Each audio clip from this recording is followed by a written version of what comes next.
Praise the Lord. கர்த்தரும் இரட்சகருமாகிய இயேசு கிறிஸ்துவின் இனிய நாமத்தினாலே உங்கள் அனைவருக்கும் என் அன்பின் வாழ்த்துக்கள். இந்த புதிய நாளை காண செய்த தேவனுக்கு ஸ்தோத்திரம் உண்டாவதாக. கர்த்தருடைய கிருபை உங்கள் அனைவரையும் சூழ்ந்து கொள்வதாக. மார்க்கு சுவிசேஷம் 11வது அதிகாரம் 12-13 வசனங்கள்.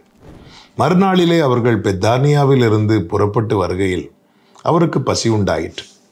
அப்பொழுது இலைகளுள்ள ஒரு அத்தி மரத்தை தூரத்திலே கண்டு அதில் ஏதாகிலும் அகப்படுமோ என்று பார்க்க வந்தார். அத்திப்பழ காலமாய் இராதபடியினால் அவர் அதனிடத்தில் வந்தபோது அதில் இலைகளை அல்லாமல் வேறொன்றையும் காணவில்லை. கர்த்தருக்கு மகிமை உண்டாவதாக. இது ஒரு சம்பவமாக காணப்பட்டாலும் அநேக காரியங்களை இதிலிருந்து கர்த்தர் நம்மோடு பேசுகிறதை, உணர்த்துகிறதை நம்மால் கற்றுக்கொள்ள முடியும். இயேசு கிறிஸ்துவுக்கு பசி உண்டாயிற்று. அப்பொழுது ஒரு அத்தி மரத்தை காண்கிறார். அதிலே அநேக இலைகள் இருக்கிறது. அந்த இலைகளுள்ள அத்தி மரத்தை தூரத்திலிருந்து பார்க்கும்போதே எல்லாருக்கும் எப்படி தெரியும்னா, கண்டிப்பாக அதில் கனிகள் இருக்கும் என்று.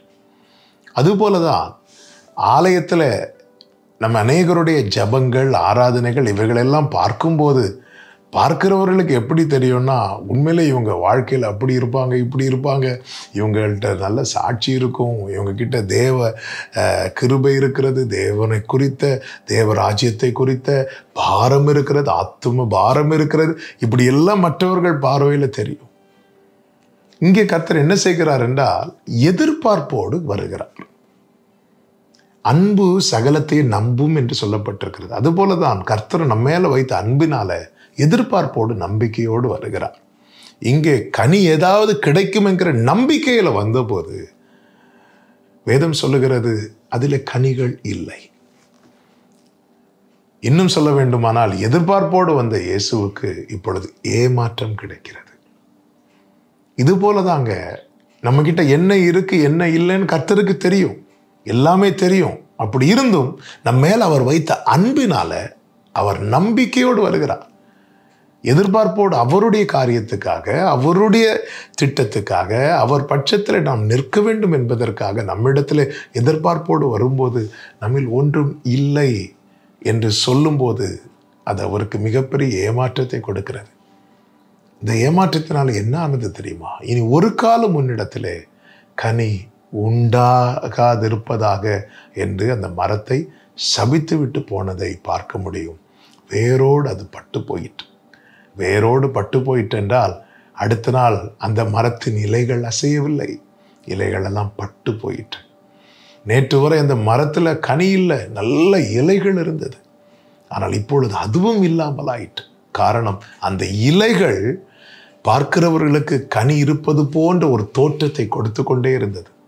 பிரியமான கர்த்தருடைய பிள்ளைகளே, நம்முடைய வாழ்க்கையில் கர்த்தரை ஏமாற்றும்படியான எந்த காரியமும் செய்யாதபடிக்கு நாம் ஜாக்கிரதையாக இருக்க வேண்டும். தேவன் நம்மிடத்தில் நிறைய எதிர்பார்க்கிறார். ஆபிரகாமை பாருங்கள், ஆண்டவருடைய அழைப்பை பெற்று எல்லாவற்றையும் விட்டு வந்தவர், கர்த்தருக்காக நிற்கிறவர். எனவே கர்த்தர் என்ன செய்கிறார் பாருங்கள், சோதோமை அழிக்கும்படி இறங்கினவர் ஆபிரகாமை நம்பி ஆபிரகாம் இடத்துக்கு போகிறார். ஆபிரகாம் அவரை ஏமாற்றவில்லை.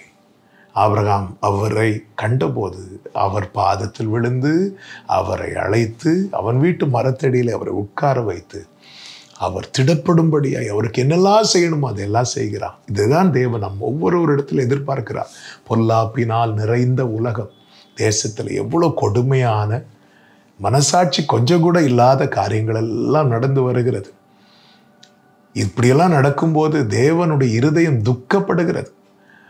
அவர் எதிர்பார்த்து யாரிடத்தில் வருகிறார்? சபையினிடத்தில் வருகிறார். அவருடைய இரத்தத்தால் மீட்கப்பட்ட அவருடைய ஜனத்தினிடத்தில் வருகிறார். அவர் பட்சத்தில் அவருக்காக நிற்கும்படி, தேசத்துக்காய் திறப்பிலே நிற்கும்படி. அன்று எப்படி சோதோமை அழிப்பதற்கு முன்னே ஆபிரகாமை தேடி போனாரோ அதுபோல வருகிறார். ஆனால் நாம் இந்த அத்திமரத்தை போல, ஆண்டவர் எங்ககிட்ட இலைகள் மட்டும்தான் இருக்குப்பா, நாங்கள் சர்ச்சில் மட்டும்தான் வர்ஷிப் பண்ணுவோம், ஜெபம் பண்ணுவோம், சண்டே மட்டும் என்னெல்லாமோ பண்ணிட்டு போவோம் ஆண்டவர், அதுக்கு மேலே நீங்கள் எதிர்பார்க்கறது ஒன்றுமே எங்ககிட்ட இல்லை என்று ஒரு ஏமாற்றத்தை கொடுப்போம் என்றால் அது ஆண்டவருக்கு மிகப்பெரிய துக்கத்தை கொடுக்கிறது, நமக்கும் அது சாபத்தை கொண்டு வருகிறது. எனவே இந்த அத்தி மரத்தை போல கர்த்தரை ஏமாற்றாதபடிக்கு ஆபிரகாமை போல கர்த்தருடைய நம்பிக்கைக்கு பாத்திரவான்களாய் நடந்து கொள்வோம். கர்த்தர் நம்மை நடத்துவாராக. ஜெபிக்கலாமா? எங்கள் நல்ல தகப்பனே, இரக்கமுள்ள தேவனே, உம்மை ஏமாற்றுகிற காரியம் எங்களை விட்டு தூரமாக இருப்பதாக. நீங்கள் என்ன எதிர்பார்ப்போடு எங்களிடத்தில் வருகிறீரோ அந்த காரியம் எங்களில் விளங்கட்டும், வெளிப்படட்டும். ஆவியானவரே, உதவி செய்யுங்கப்பா. இயேசுவின் நாமத்தில் பிதாவே, ஆமென்.